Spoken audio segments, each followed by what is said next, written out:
Good morning, everyone. We are continuing in our study this morning on the subject of knowing God. And last week, we concluded by saying that God, from Hebrews chapter 1, that God had communicated with man, had spoken to man in many different ways and many different times. And that was found in Hebrews chapter 1 and verse 1, where it says, God, after he spoke long ago to the fathers and the prophets in many portions and in many ways.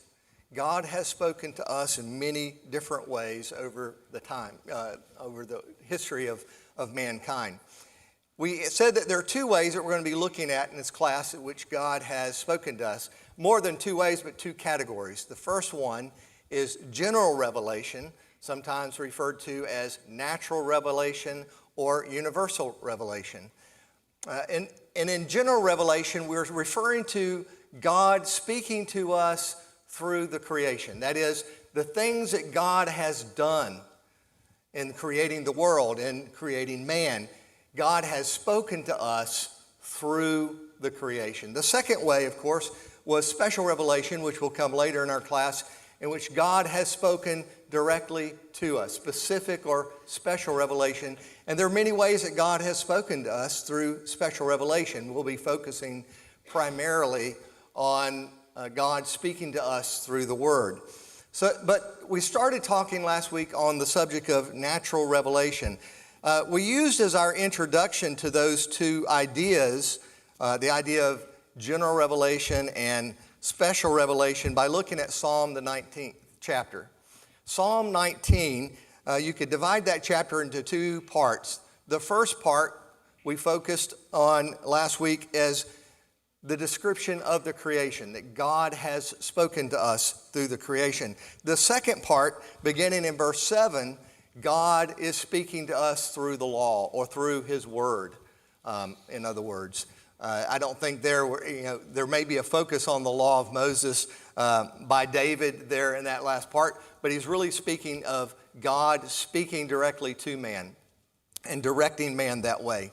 So I want us to go back to the first part of Psalm 19 this morning and read the first few verses there, and we're going to continue our focus on this idea of the natural revelation of God.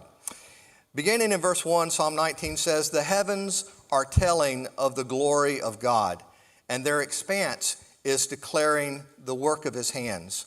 Day to day pours forth speech, and night to night reveals knowledge.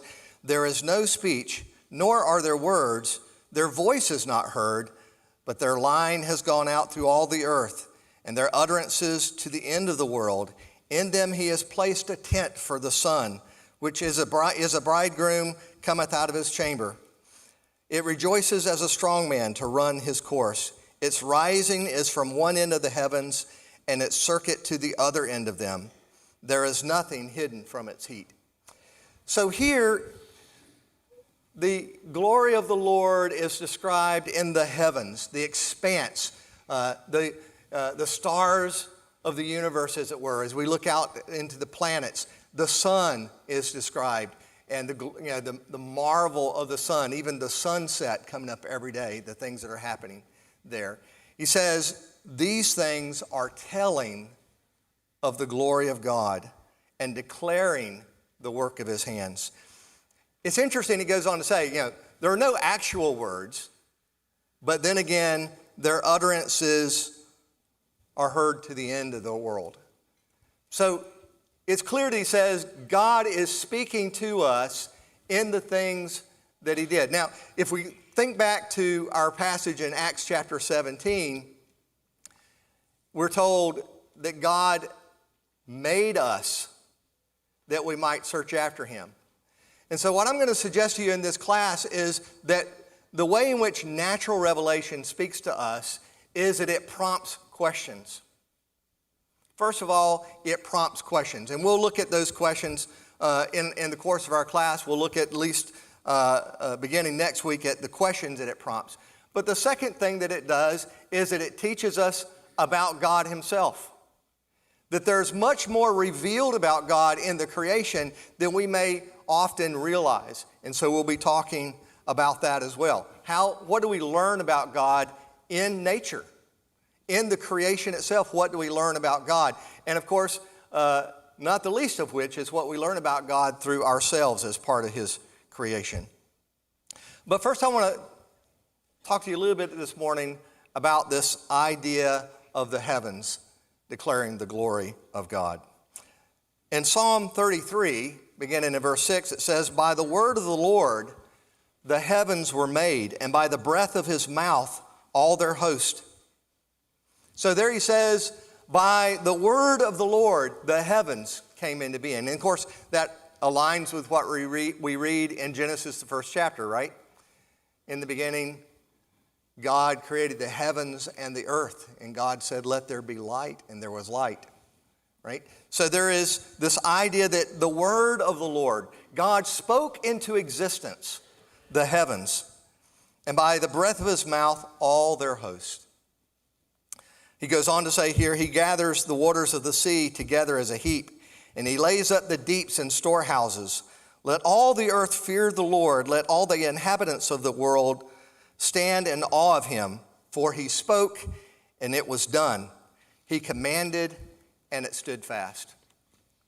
In Psalm, the 8th chapter, beginning in verse 3, it says, when I consider your heavens, the work of your fingers, the moon and the stars which you have ordained, what is man that you take thought of him, or the son of man that you care for him? We'll come back to this passage and look at it more fully, but in the verse 3 of Psalms 8, he says, when I consider the heavens, the work of your fingers. The psalmist recognized that all that he saw when he looked up was the work of God, God's hands working, the moon and the stars, which you have ordained. That is, you have set rules for. He says, what is man that you take thought of him? I want to turn your attention to Job for a moment. We don't have time really to talk about the context of Job. Most of you are familiar with Job to some extent. But at the conclusion of Job, when God has held his silence all of this time, and Job has bantered back and forth with his three friends, and then another comes in near the end, Elihu, and comes from afar and speaks to Job. And Job has argued with them back and forth. And somewhere in the process, in the discourse of Job, Job's frustration begins to show. Job's sense that something seems unfair about what's happening begins to come out. And Job, at some point, begins to question God. And finally, beginning in Job chapter 38, God responds. After all this time, after everything Job has been through, after his friends have gone back, God responds to Job. And we could read, honestly, it would be great to read chapters 38, 39, 40, and 41. But I'm just going to read a small part of Job 38, and we're going to make a couple of observations about it. Job 38, and beginning in verse 1. Then the Lord answered Job out of the whirlwind and said, Who is this that darkens counsel by words without knowledge? Now gird up your loins like a man, and I will ask you, and you instruct me. Where were you when I laid the foundation of the earth? Tell me if you have understanding. Who set its measurements, since you know? Who stretched out the line on it? Or what were its bases, on what were its bases sunk? Or who laid its cornerstone? When the morning stars sang together and all the sons of God shouted for joy. And there is this image of God saying, explain to me these things that you see. Explain to me what happened when I laid the foundation of the earth. When I set up the foundation and I measured it. When I stretched the plumb line across it like a builder building a home. He says, when I did all these things, what was I doing? Explain it to me. And in verse 7 he says, at the conclusion of it, he says, the morning stars sang together and all the sons of God shouted for joy. The heavenly host observed all that God was doing. They sang out for joy. He says, where were you, Job? Explain all of this to me. Or who enclosed the sea with doors when bursting forth it went out from the womb, and I made a cloud its garments and thick darkness its swaddling band, and I placed boundaries on it, and I set bolt and doors, and I said, thus far shall you come, but no farther, and here shall your proud waves stop. Verse 12, have you ever in your life commanded the morning and caused the dawn to know its place, that I might take hold of the ends of the earth, and the wicked should be shaken out of it? It's changed like clay under the seal, and they stand forth like a garment. From the wicked their light is withheld, and the uplifted arm is broken. So he goes on, and this passage goes on through chapter 38 and chapter 39. In chapter 40, Job has a response. And then in chapter 41, 39 and 41, there are the descriptions of the creatures of the earth that God has created, and all the wonders as we look around and we see the creatures of the earth and what they say about God. And God is questioning Job. Now, the point that I want to talk about isn't Job and Job's speechlessness and what prompted God saying all this, but the fact that God points to these things as a lesson to Job. God knows that what he has done should teach man, should inform man about God. And looking at those things. Turn now back to the New Testament. I want to look at Acts chapter 14.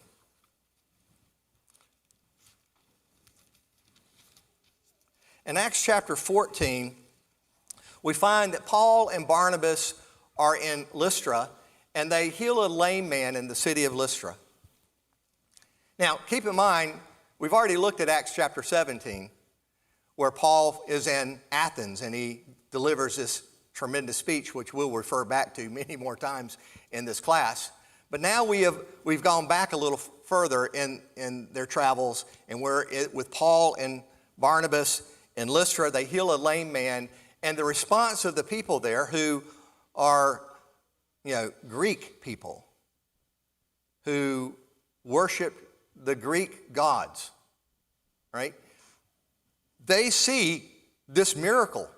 The lame man, everyone knew he was lame, been lame since his birth, and he's now healed. And so they perceive that Paul and Barnabas must be God. So they believe that Barnabas is Zeus. They believe that Paul is Hermes, because Hermes was the spokesman of the gods, and indicates to us that Paul was probably the primary speaker, right? So they believe that they're gods, and even those from the priests from the temple of Zeus come out and are bringing animals, because they're going to make sacrifices to Barnabas and Paul.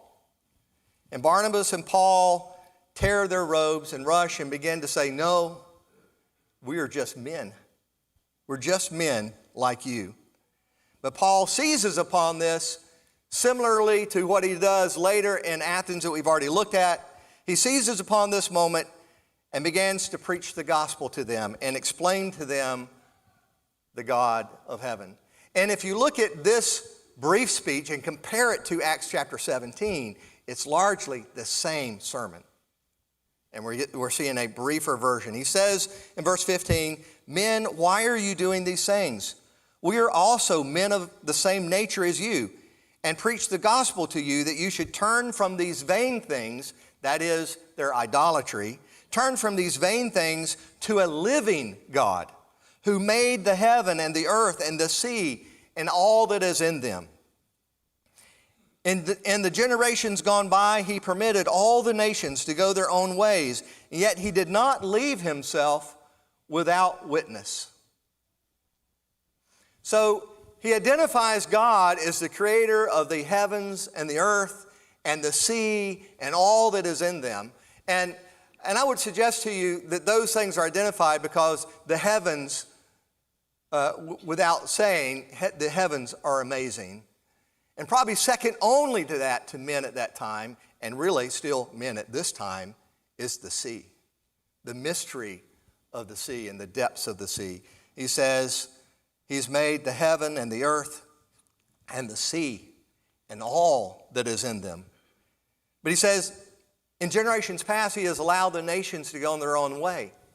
But he did not leave himself without witness. And what is the witness that he speaks of? In that he did good and gave you rains from heaven and fruitful seasons, satisfying your hearts with food and gladness. He says God has testified of himself in the heavens and on the earth and in the sea. But then there's this other category, in that he has done good for you. And he has brought rains that you might harvest fruitful crops.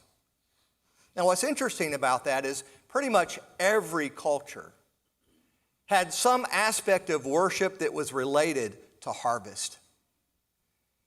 In other words, it was universally recognized. Whatever their level of misunderstanding was about the deity of the universe, it was recognized that the goodness that came from the earth was a result of a giving God. And Paul says, the God I'm speaking about is the one who has brought forth the rains and have brought forth your fruitful crops.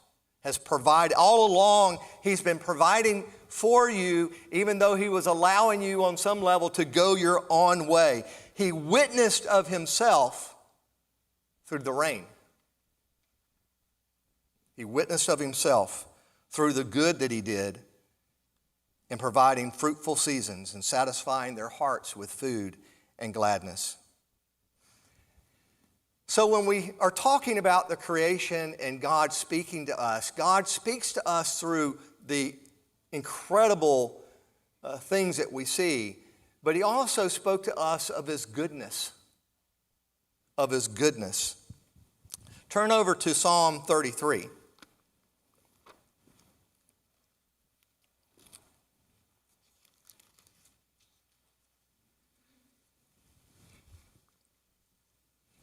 In Psalm 33, we're just going to read one verse.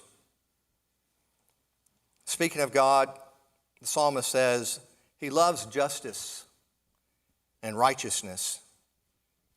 The earth is full of the loving kindness of the Lord. The earth is full of the loving kindness of the Lord. This is much that same idea that Paul is speaking of in Romans 14. When he says, the God that made the heavens and the earth and the sea and everything that's in them, also witnessed of himself that he provided you rains that you might have fruitful crops. And then here in Psalm 33 and verse 5, the earth is full of the loving kindness of the Lord. So when we look at the creation, we're going to see, beginning next week, more pointedly, we're going to see that there is a great more said about God when we look at the creation. It's interesting, Paul, when he's speaking there in Romans 14, and he says, the God that made the heavens and the earth and the sea, he's quoting the 146th Psalm in verse 6, because he recognized from old what the scriptures had said about the heavens. And Psalm 146 and verse 6, there David is quoting the law. In Exodus chapter 20 and verse 11, where it says, God made the heavens and the earth and the sea and all that is in it. In other words, from the beginning, it has been pervasive through God's word that the word has pointed us to the creation and said, the creation is speaking of God. The creation is speaking of God. Now I want you to turn over to Romans chapter 1.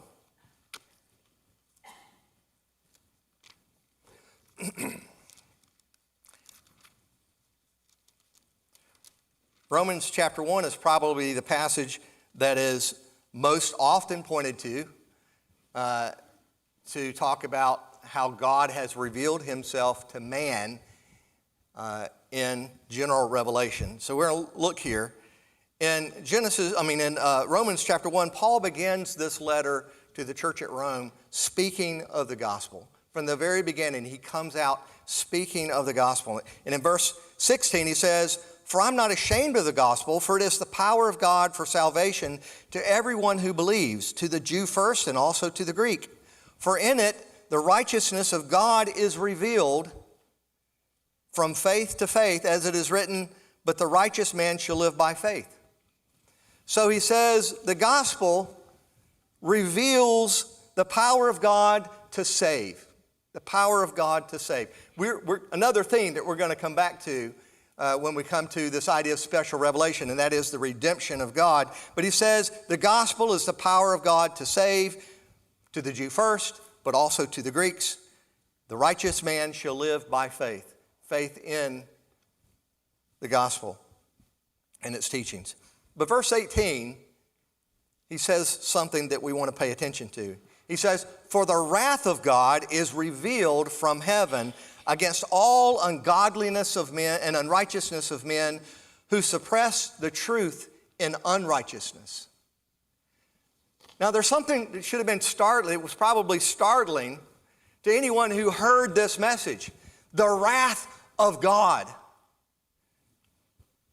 It's one thing to talk about God's loving kindness.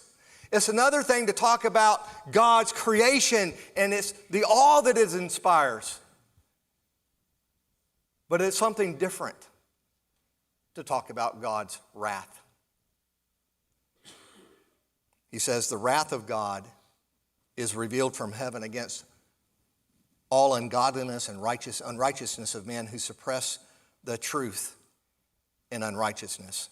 You know, when you hear about the wrath of God, it's going to prompt some questions. You know, and I want us to, occasionally we're going to, in our class, we're going to take a step back. You know, there's probably not anyone in this room, or certainly not very many people in this room, who aren't accepting that this is the Word of God that we're reading from. But increasingly, we live in a world where when we talk to people, we're going to be talking to people who don't believe any of those things that you believe. In fact, have probably worked hard to justify their unbelief. Have read and heard a lot to justify their unbelief. But when we talk about the wrath of God, there are questions that should be asked. One is, who is God? Who is this God that you speak of who is going to pour out wrath? And what justifies him pouring out his wrath? What is the basis of his wrath? What justifies his wrath? That would be the natural question of the Greek reading this or hearing this. The unbeliever would say, wrath? What do you mean? If you think about Acts chapter 17, remember what prompted the illustration that Paul uses in that sermon? It's the altar to the unknown God. Why? Because just in case they missed one, they didn't want him mad at them. They wanted to appease every possible God. And here is Paul saying, the wrath of God is revealed from heaven. He says also that it's unveiled or revealed from heaven against all ungodliness and unrighteousness of men who suppress the truth. What is the truth? What truth are you speaking of? What is righteousness and unrighteousness? These are important questions. And Paul begins here. He proceeds to answer these questions. And we want to look at that argument for a few moments. He says, that which is known about God is evident within them, for God made it evident to them. So that's the first response to these questions Paul would give. God has made himself evident. God has made himself evident. How? He says, for since the creation of the world, his invisible attributes, his eternal power and divine nature have been clearly seen, being understood through that or what has been made, so that they are without excuse. He says, the creation, everything that has been made, God presents as evidence for who he is, and that things about him, namely his invisible attributes, his eternal power, his divine nature, have been clearly seen and understood through that which has been made. So this suggests that the creation not only is awe-inspiring, but the creation begins to challenge us and to tell us about God in a way to which we can be held accountable. Now, I think sometimes we struggle with that idea. We struggle. What were the nations told? And of course, here we're speaking primarily of the Gentile. What were they told? What did they understand? So let's just begin with this idea that God says, you're without excuse. My divine nature was clearly seen. My divine nature was clearly seen. My eternal power was clearly seen. My invisible attributes. And when I read this, it's not completely clear to me if the divine nature and the eternal power are the invisible attributes, or if there are invisible attributes and then there's the divine nature and the eternal power. It's not completely clear to me which it is, but it doesn't change the argument. There is enough knowledge of God in that which has been made for men to recognize and see and be accountable to the God of heaven. And we're going to expound upon that a good bit more as we go through the next 2 weeks. But he says they're without excuse. That the wrath of God is just because they are without excuse. He says, for even though they knew God. Now this is a God of heaven says, they knew God. Don't let them tell you they didn't know. They knew. Don't listen to all that. They knew. Even though they knew God, they did not honor him as God or give thanks, but they became futile in their speculations, and their foolish heart was darkened. Professing to be wise, they became fools and exchanged the glory of the incorruptible God for an image in the form of corruptible man and of birds and of four-footed animals and crawling creatures. He says they knew there was plenty there for them to know God, but what they did is they traded God away. They traded God away. They didn't honor him as God, but they became futile in their speculations, and their foolish heart was darkened. And professing to be wise, they became fools. And boy, if that doesn't sound like our day and age. It really does.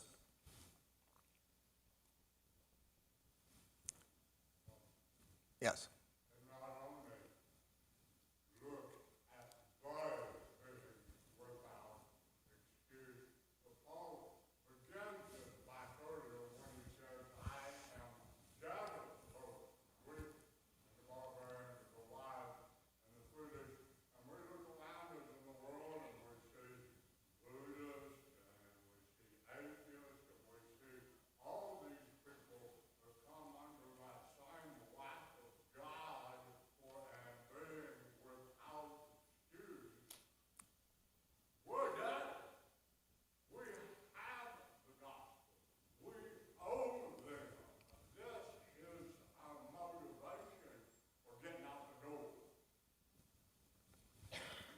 Yes, and those different groups that you mentioned, we're going to come to some of that.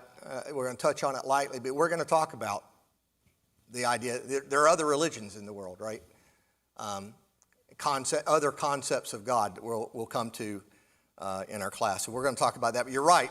If this is the truth, we need to be sharing it with a lost world. So in the last part of this chapter I would look at is down in verse 25 where he describes them further. He says, they exchanged the truth of God for a lie and worshiped and served the creature rather than the Creator who is blessed forever. Amen. They exchanged the truth of God for a lie. So this is another idea that we're going to explore at some point in our class. This is the idea of truth. The idea of truth and knowledge. Believe it or not, that's an extremely controversial subject today. It's an extremely controversial subject. For the last few decades, our universities have been teaching our young people that truth doesn't exist. It's been going on for decades. It began in schools of philosophy, but it has made its way into the mainstream of American universities, which is why you hear phrases constantly where people refer to her truth and his truth. This is the outcome of this decades-old indoctrination, turning people's minds to mush, eliminating the universals, and leaving us with just the particulars. And so we need to recognize that the Scriptures have spoke to these subjects long ago. That there is such a thing as truth and that God is the source of it. God is the source of it. But I want to turn back to our first question today, and that is the subject of the heavens and what the heavens say to us. This is the creation speaking to us in its simplest form. And we want to talk about the first and simplest reaction to it. And that's all we'll have time for. Then next week, we'll pick up from there and look at these other areas in which natural revelation speaks to us. The heavens are telling of the glory of God, and their expanse is declaring the work of his hands. You know, the heavens repeatedly are referred to.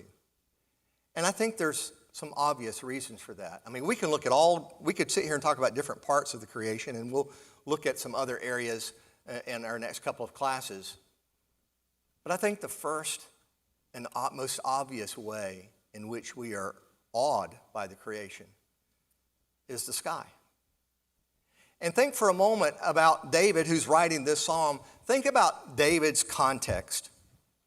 Think about the physical world in which David lived. And what I mean by that is a world without electricity. A world without electricity.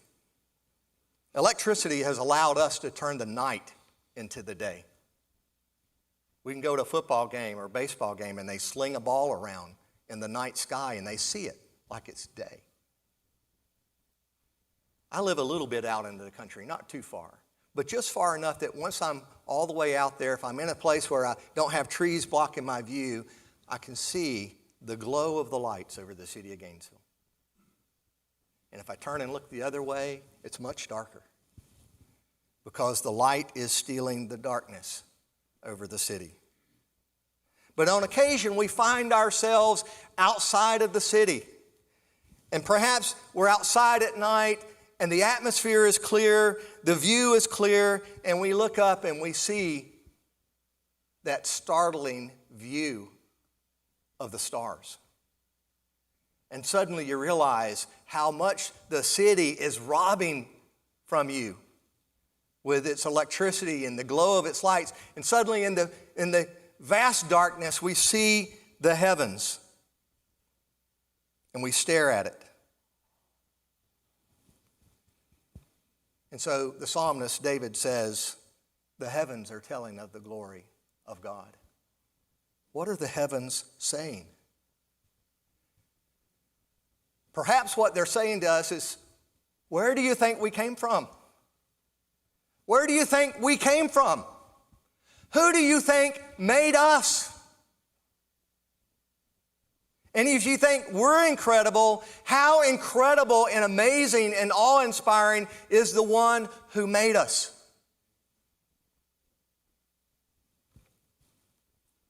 This was happening long before the Hubble telescope was bringing back photos of deep space. And those photos are amazing. Incredible. I thought after the fact that I should have put some photos of it up on the PowerPoint, which we don't have on today. But the view of space through the Hubble telescope. But you know, you don't need that. A shepherd several thousand years ago, watching his sheep at night, looked up and saw just as a spectacular view in the dark skies of his day. We've gained the ability now